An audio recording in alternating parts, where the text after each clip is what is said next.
The emergency session convened at 3:47 Galactic Standard, which was either very late or very early depending on your species' circadian preferences. Trade Commissioner Exile of the Zentorian Collective had been pulled from his regeneration pod with news that could only be described as cosmically inconvenient. "Explain to me again how an entire species can just leave," Exile said, his three primary eyes focusing independently on the holographic displays surrounding his desk. "We voted them out yesterday. The paperwork isn't even processed." "That's just it, Commissioner," replied his aide, a nervous klaxon whose bioluminescent patches flickered with anxiety. "They didn't wait for processing. Current estimates suggest 73% of human settlements have already begun evacuation procedures." Vexai's secondary eyes joined the first three in staring at the aide. When a Zentorian deployed all five eyes simultaneously, it generally meant someone was about to be demoted to sanitation duty on a methane moon. Evacuation procedures require months of preparation. Ships, logistics, destination coordinates, resources. He trailed off as the implications crystallized. "How long have they been planning this?" "Unknown, sir. But our intelligence division has detected massive energy signatures from human space. They're moving entire orbital stations." Across the sector, similar conversations were erupting in government chambers, corporate boardrooms, and military headquarters. The hegemony of efficient progress had called their own emergency meeting, where Defense Coordinator Kilnara was discovering that efficiency had its limitations. "You're telling me," Kilnara said to her assembled staff, "that humanity received our Exile notification and responded by accelerating existing evacuation plans?" "That appears to be the case, Coordinator," confirmed her intelligence chief. "They seem to have been preparing for this contingency for approximately 18 standard months." 18 months? We only began formal proceedings against them 6 months ago. "Yes, Coordinated. It seems they predicted our actions before we made them." The silence that followed was the kind usually reserved for contemplating the heat death of the universe. Finally, Kilnara spoke again. "What did our xenopsychology department say about human behavioral patterns?" "They classified humans as emotionally volatile but strategically predictable. The report suggested they would either beg for mercy or attempt some form of desperate retaliation. And instead, they're throwing a going-away party." The intelligence chief activated a holographic display showing feeds from various human worlds. Indeed, there appeared to be celebrations in progress, complete with what humans called music and the consumption of fermented organic compounds. Meanwhile, in the neutral confederation of reasonable discourse, Ambassador Theolura was having her own moment of dawning horror. As one of the few voices that had abstained from the Exile vote, she was now fielding increasingly frantic calls from species who were beginning to grasp the ramifications. "Ambassador," her communication officer announced, "we have the Verthan Economics Ministry on Priority Channel 3. They're asking about trade disruption projections." "Tell them we'll call back," Theolura said, watching her displays with growing fascination. "What's our analysis of human departure patterns?" "Methodical, Ambassador. They're not fleeing, they're relocating. Our economists estimate they're taking approximately 47% of intersystem infrastructure with them." 47% of what infrastructure? "All of it, Ambassador. Communication relays, shipping waypoints, emergency beacons, research stations, asteroid mining platforms. We're receiving reports that they're even dismantling and packing their own solar collectors." Theolura felt her exoskeleton tighten involuntarily. The Confederation prided itself on reasonable discourse, but the conversation she was about to have with her fellow ambassadors would test those limits. "Get me a direct line to the Zentorian Commissioner," she said, "and patch in the Hegemony Defense Coordinator. This is about to become everyone's problem. Within hours, the makeshift conference had expanded to include representatives from 47 different species, all trying to understand how their carefully orchestrated political maneuver had turned into what could only be described as an unmitigated disaster. The vote was supposed to be symbolic, protested Ambassador Yith of the Crystalline Orthodoxy. A statement of disapproval. Humans were supposed to negotiate, offer concessions, perhaps agree to behavioral modifications. Instead, Commissioner Vexai said grimly, they've essentially said thanks for the suggestion and started packing. Current evacuation rate? Asked Coordinator Kilnara. Accelerating, reported Thelura's intelligence division. They appear to have transportation capabilities we weren't aware of. Ships that shouldn't exist, according to our technological assessments. Ships that shouldn't exist, or ships we never bothered to properly catalogue. The question came from Observer Ketsa of the Wandering Collective, one of the few species that had maintained genuinely neutral relations with humanity. The uncomfortable silence that followed provided its own answer. There's something else, Saluda added reluctantly. They're not just leaving. They're taking their trade agreements with them. All of them. That's impossible, said Ambassador Yith. Those agreements are with us, not with humanity specifically.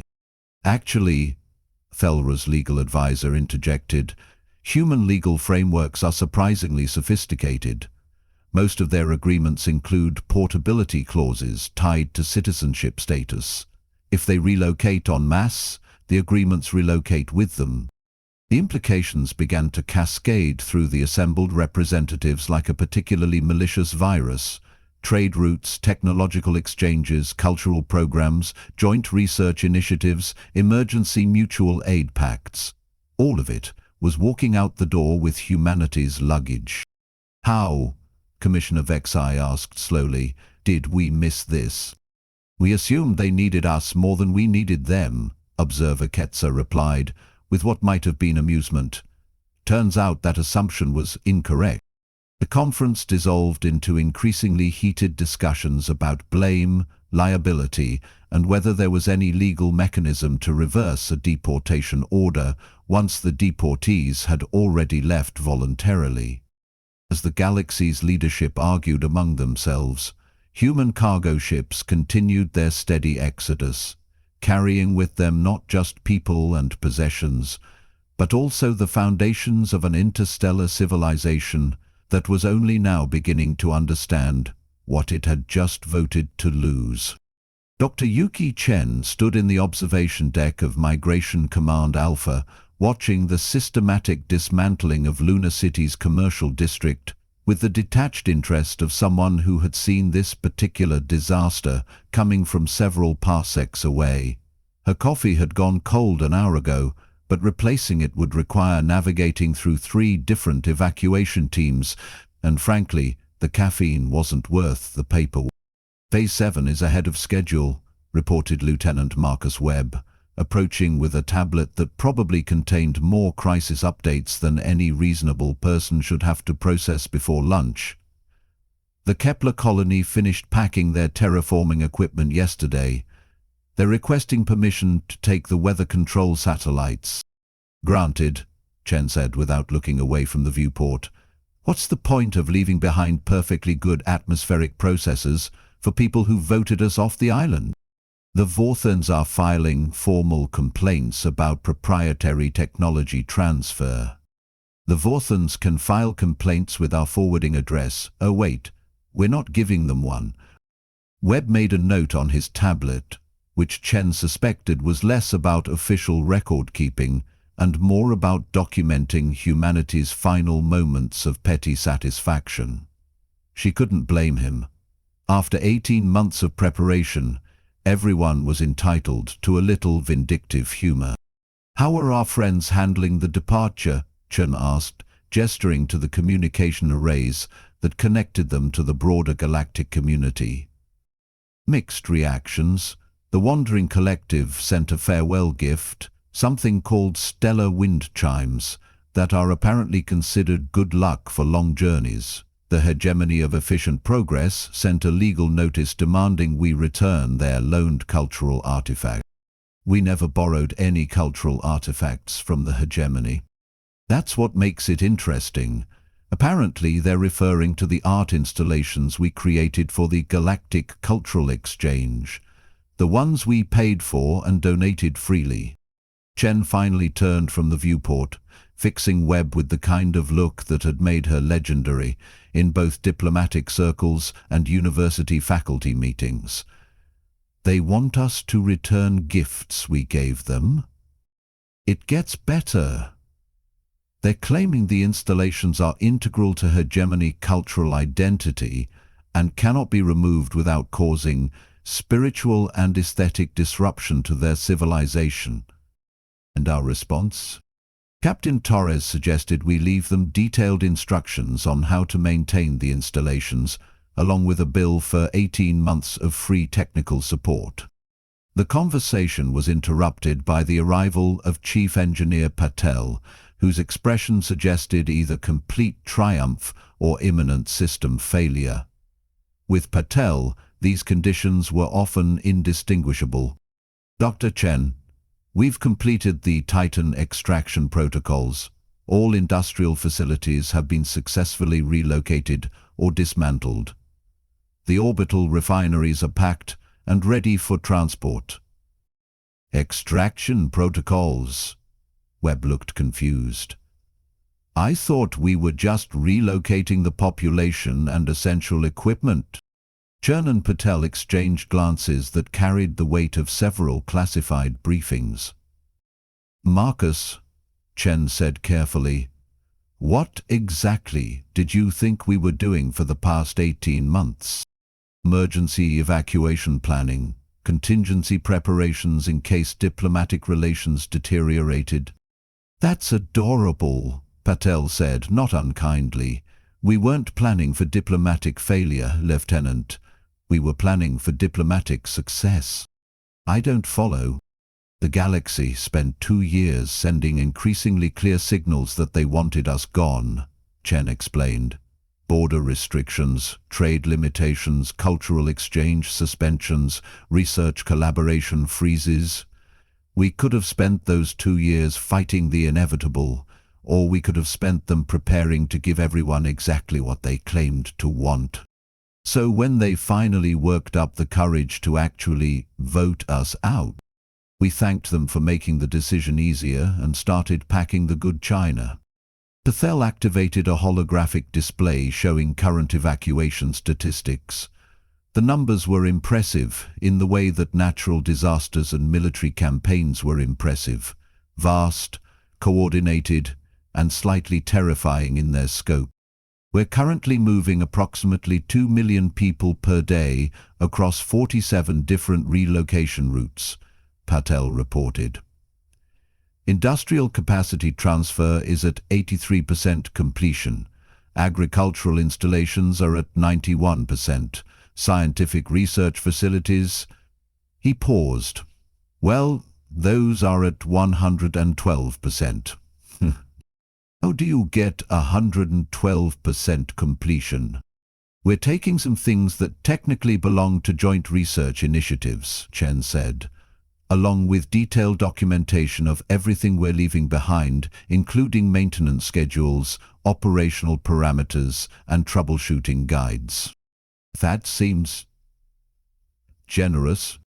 Generous is one word for it, Patel agreed, though I prefer comprehensively educational.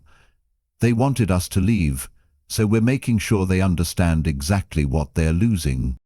The communication array chimed with an incoming priority message. Webb activated the display, revealing the somewhat frazzled appearance of Captain Torres from the diplomatic liaison vessel. Dr. Chen, we're receiving formal requests from 17 different species asking us to reconsider our departure timeline. Apparently, there's some confusion about the scope of our evacuation procedures. What kind of confusion? The Zentorian Collective just discovered that their primary trade routing algorithms were designed and maintained by human technicians. The crystalline orthodoxy is realizing that their cultural preservation archives were catalogued using human organizational systems, and the hegemony, Torres paused, the hegemony is discovering that their efficiency ratings were only possible because we were quietly handling all the inefficient problems they didn't want to deal with. Chen nodded thoughtfully. Are we still on schedule for complete departure? Ahead of schedule, actually. Turns out that when you're not trying to maintain diplomatic relationships, evacuation logistics become remarkably straightforward. Excellent. What's our estimated time to final phase completion? 72 hours, assuming no major complications. And if there are major complications?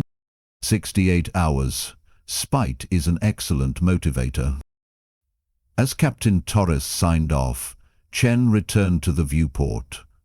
The systematic dismantling of human civilization in known space continued with the sort of methodical precision that had once impressed their galactic neighbors. Now it was just making those same neighbors deeply, deeply nervous. Dr. Chen, Webb said quietly, are we making a mistake? Leaving, I mean.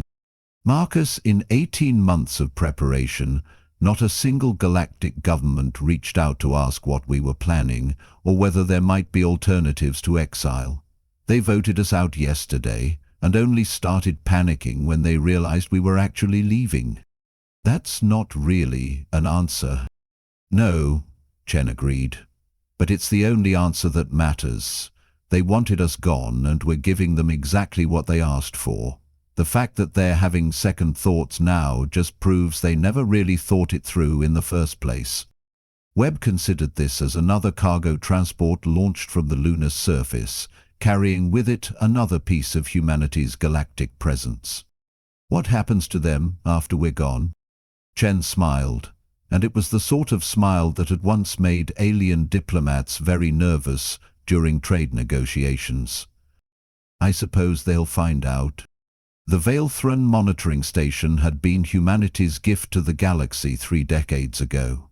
A massive sensor array positioned at the edge of the outer spiral, capable of detecting everything from rogue asteroids to interdimensional anomalies.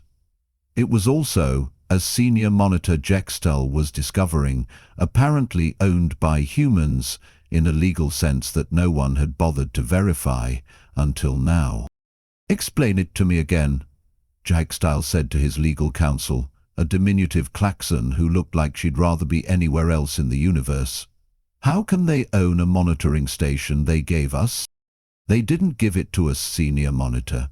They gave us operational authority while retaining ownership rights. The distinction is apparently crucial under 17 different galactic legal frameworks. Jextel's forearms gestured in what his species considered a sign of supreme frustration.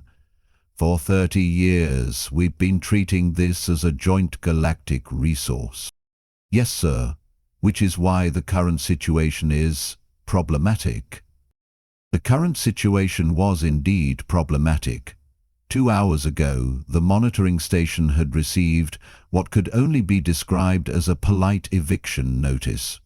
The humans were requesting return of their property, along with all associated data archives, sensor calibration records, and, most troublingly, the complete database of threats they'd been quietly monitoring and neutralizing for 3 decades. Show me the threat assessment summary, Exile ordered. His counsel activated a holographic display that made both of them wish they'd chosen different careers. The list of detected and resolved threats was extensive, detailed, and absolutely terrifying. 47 rogue AI incidents contained, she read, 63 potential stellar collapse events prevented, 118 interdimensional breach protocols successfully implemented, 2,046 asteroid impact trajectories corrected, and, she paused, oh, the Devourer Swarm incursions. There have been 16 separate containment operations over the past decade. 16? We were never informed of any Devourer activity in this sector. According to these records, we were never informed because the threats were neutralized before they reached detectable proximity to inhabited systems. Jextall sank into his monitoring chair, which adjusted automatically to accommodate his suddenly deflated posture. Who was handling the containment operations? Human deep space reconnaissance teams, operating under something called Project Watchdog. They appear to have been running parallel monitoring operations using the station's extended sensor network. Across the galaxy, similar discoveries were emerging with the sort of timing that suggested either cosmic irony or careful human planning. The Rigelian Defense Consortium was learning that their early warning systems had been supplemented by human-maintained sensor satellites they'd never known existed. The Tau Ceti Trade Federation was discovering that their shipping lane safety ratings were based on threat assessments compiled by human analysts who'd been working pro bono for 15 years. On the neutral world of Kepler Prime, the Emergency Coordination Council was holding what could generously be called a crisis management session, and more accurately described as organized panic. "Let me understand this correctly," said Coordinator Zethka of the Alterian Republic. "Humans have been functioning as an unofficial galactic security service? Unofficial, unpaid, and largely unacknowledged," confirmed Intelligence Director Morwen. "Our preliminary analysis suggests they've been quietly managing approximately 60% of inter-system security concerns. 60% of our security concerns were being handled by a species we just voted to exile?" "That appears to be the case, Coordinator." The silence that followed was broken by Representative Quindar of the Outer Colonies, whose species had evolved past the concept of tact approximately 2 million years ago. "So we've essentially fired our security department without realizing we had one?" "A more accurate assessment might be that we've fired our security department, our maintenance crew, our technical support division, and our crisis management team," Morwen replied, "all simultaneously." Director Yil Sara of the Centaurian Observers, who had spent decades studying human behavior patterns, activated her personal display with the air of someone about to deliver very bad news. "According to our anthropological studies, humans have a psychological tendency to prepare for scenarios others consider unlikely. They call it worst-case planning. We classified this as excessive anxiety. And now we're discovering that their excessive anxiety covers threats we weren't aware existed. The monitoring data they're withdrawing includes 17 different categories of potential galactic extinction events. 17 categories of extinction events that we didn't know about? 17 categories that we didn't know about because they were being prevented." Coordinator Zethka felt her exoskeleton begin to itch, which in her species indicated either extreme stress or the onset of molting season. Given the circumstances, she hoped it was just stress. "What's our assessment of system stability without human intervention?" Intelligence Director Morwen consulted her data with the expression of someone reading their own death certificate. "Preliminary projections suggest a 73% increase in crisis response requirements within the first year. Long-term projections are," she paused, "less optimistic." "Define less optimistic." "Our models predict civilizational collapse within 18 months, assuming no major external threats." "And if there are major external threats?" 6 months, possibly less." The room fell silent as the implications settled over the assembled representatives like a particularly malevolent fog. Finally, Representative Quindar spoke again. "Is there any legal mechanism to reverse an exile vote?" "Not without unanimous consent from all participating governments," replied the Council's legal advisor, "including the exiled party." So we need humanity to agree to come back. That would be the standard procedure, yes. Director Yilsara cleared her throat with a sound like grinding metal. According to our cultural analysis, humans have a concept they call burning bridges. It refers to the irreversible destruction of relationships or opportunities. Are they likely to consider returning? Our psychological profiles suggest they view the exile vote as confirmation of long-standing suspicions about galactic attitudes toward their species. The probability of voluntary return appears to be approaching zero. Even if we offer incentives? What incentives could we possibly offer that would outweigh 3 decades of unacknowledged service followed by formal rejection? The question hung in the air like a particularly persistent asteroid field. Finally, Coordinator Zethka asked the question everyone was thinking, but no one wanted to voice. What exactly were they protecting us from? Intelligence Director Moren activated the threat database, and suddenly everyone understood why humans had seemed so perpetually nervous about galactic security. The Devourer's swarms were just the beginning, she said quietly. According to these records, there are things in the deep dark that make the Devourers look like minor pest problems. Things that are still out there. Things that were being held at bay by human monitoring and intervention protocols. And now we're about to find out what happens when the Night Watch goes home. The Emergency Coordination Council dissolved into frantic discussions about diplomatic overtures, emergency defense preparations, and whether anyone still had current contact information for human authorities.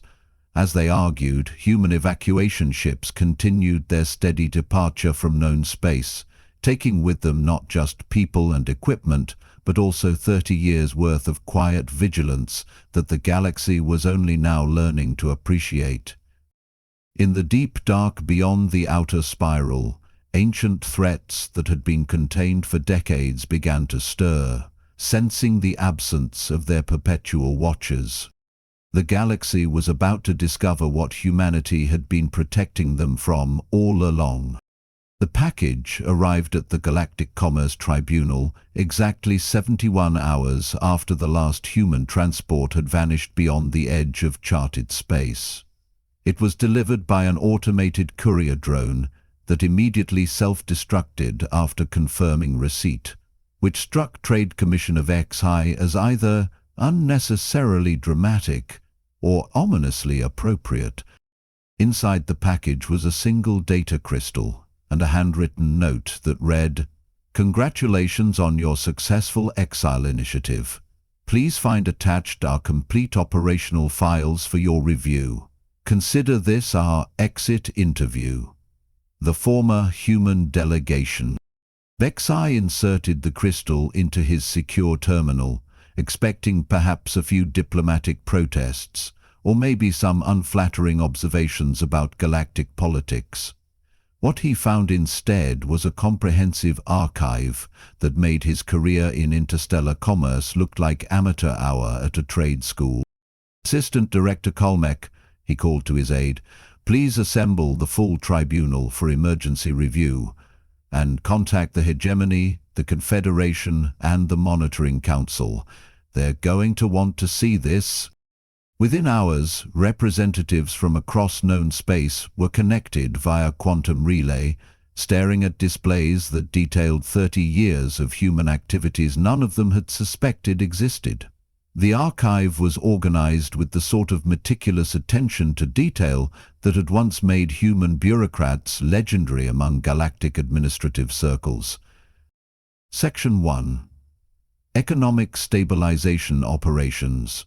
Reg Ambassador Thelura of the Confederation. Subsection A. Currency Manipulation Prevention. They document 43 separate incidents where they detected and neutralized attempts to destabilize galactic trade currencies. Section 2. Infrastructure Maintenance. Added Defense Coordinator Kilnara from the hegemony. They've been quietly repairing deep space communication relays, maintaining navigation beacons, and updating stellar cartography data for 3 decades, without billing anyone. Trade Commissioner Exile was scrolling through Section 3 with the fascination of someone discovering they'd been living in a house maintained by invisible servants. Diplomatic crisis prevention. They've been conducting what they call preemptive mediation between species heading toward conflict. Look at this.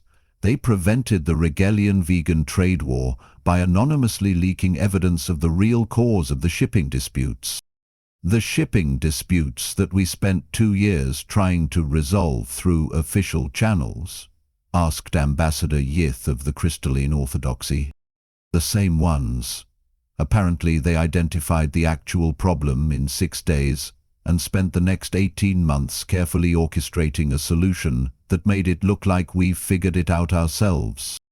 The archive continued with sections on environmental monitoring, technological development assistance, and something ominously titled Xenological Threat Assessment and Containment. Each section was accompanied by detailed operational logs, cost analyses, and projected consequences of discontinued service. Director Morwen of the Emergency Coordination Council was reading the threat assessment section with the expression of someone discovering their house had been built on an active volcano. They've identified and been tracking 67 different categories of potential extinction-level threats, 17 of which are currently classified as imminent without continued intervention. Define imminent, requested Coordinator Zethka. According to their projections, the first major crisis should manifest within 12 days. 12 days? Which crisis? The Vorthan system's star is apparently entering an unstable phase that will result in solar flares capable of sterilizing 3 inhabited worlds. Humans have been using a network of solar regulators to maintain stellar stability. Solar regulators? We don't have solar regulators. We do now. They're listed in Appendix C, along with operational manuals, maintenance schedules, and emergency shutdown procedures. Observer Kitsa of the Wandering Collective, who had maintained neutrality throughout the Exile proceedings, spoke with what might have been admiration. They're giving us the keys to everything they built.